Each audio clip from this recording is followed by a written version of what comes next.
Hey, Holy Readers, welcome to week 14 of 2025 here at Holy Holy. This week we have covered some really amazing stories. I hope that you have been enjoying the reading. So we're going to cover the reading from March the 31st through April the 6th. This includes Judges 9 through 21. So we finish up the book of Judges, Ruth 1 through 4. That's all of Ruth. Then we've got so many Psalms, Psalm 49 and 50, 89, 53, 61, 64, and 65.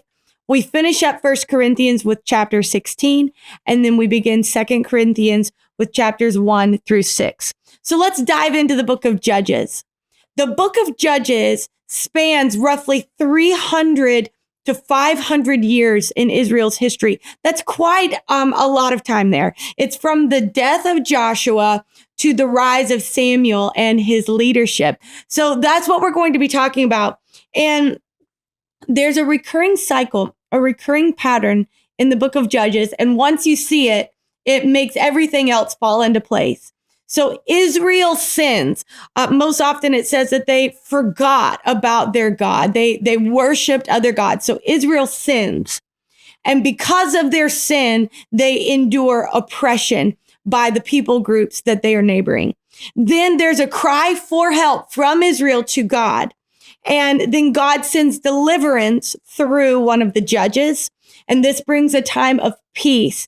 And then it repeats because in peace, the people get lax and they forget about God and begin to worship other gods again. They fall into sin, oppression, and then it just repeats and repeats.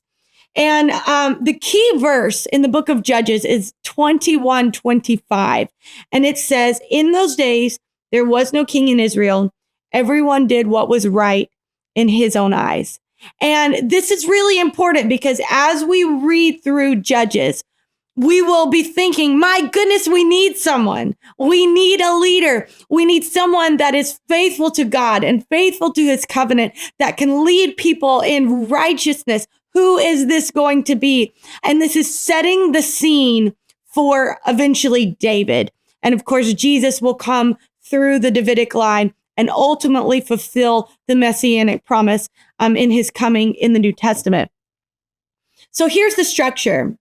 Chapters 1 and 2, they cover Israel's fail to complete the conquest in Canaan. They failed to take over all of this land, to kick out the people groups that were unfaithful to God. And they begin compromising with other cultures. Chapters 3 through 16, these are the cycles of the judges. These are charismatic leaders that come and they deliver Israel from foreign oppression.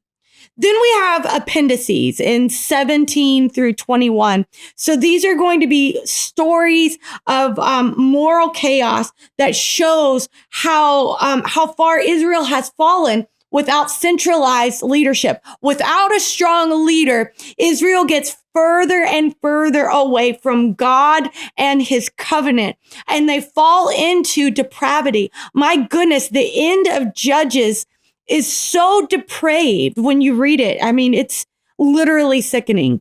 And when we leave God and forget his rules, forget his covenant, then we become depraved and we are capable of things that are hard to even imagine. And that's what we see at the end of the book of Judges. So there are a few things that I want to highlight to you. The judges weren't really judges in the sense of like a courtroom. And so it's not a judge with a gavel and cases coming to these judges.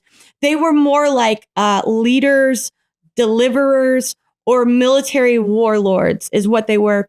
I recently read an academic paper actually that said it's very possible that some of these judges ruled portions of Israel with overlapping timelines. So I don't want you to think of a king either, because that's not what they were. They were military leaders and deliverers, if you will. And the book of Judges, it spirals downward.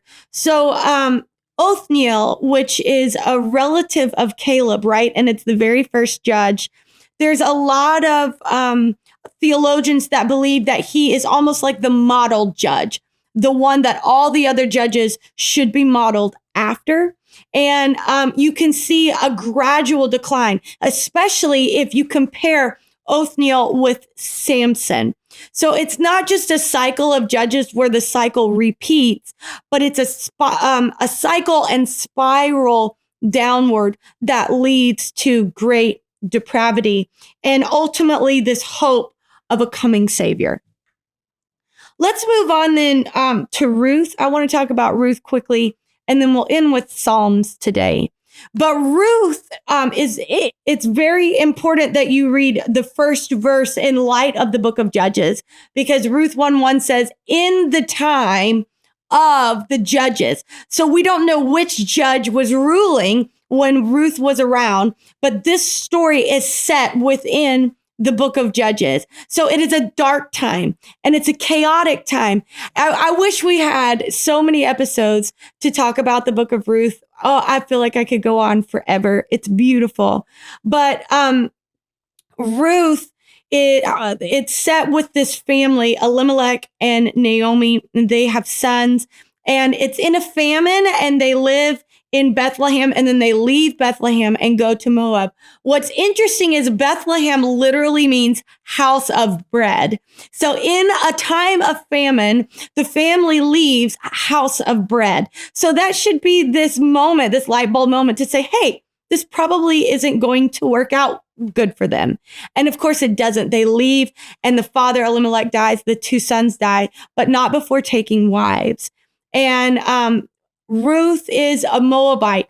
This is very, very important because Moabites were descendants of Lot through incest. Remember the story of Sodom and Gomorrah. Lot leaves, his wife turns to the pillar of salt, and then his two daughters do some really unsavory, terrible things.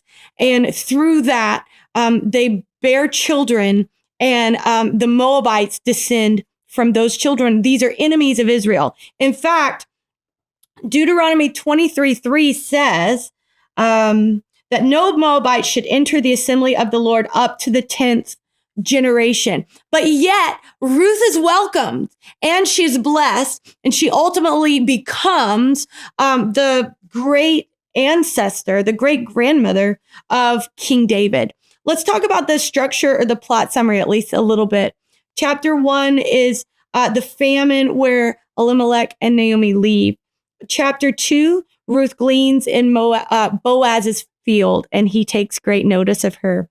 Chapter 3 is where Naomi advises Ruth to seek a kinsman redeemer. And then chapter 4, Boaz redeems Ruth publicly, which is beautiful. They marry, and then Ruth becomes the great grandmother of King David. One of the things that's very interesting in the book of Ruth is that you don't see God speaking. There are no prophetic utterances or oracles. There are no angelic visions or visitations, but you can see the hand of God throughout, how God is orchestrating each of these moments in Ruth's life. And it's largely because, listen, this is so important. It's because of Ruth's declaration that when she says to Naomi, your people will be my people, your God will be my God.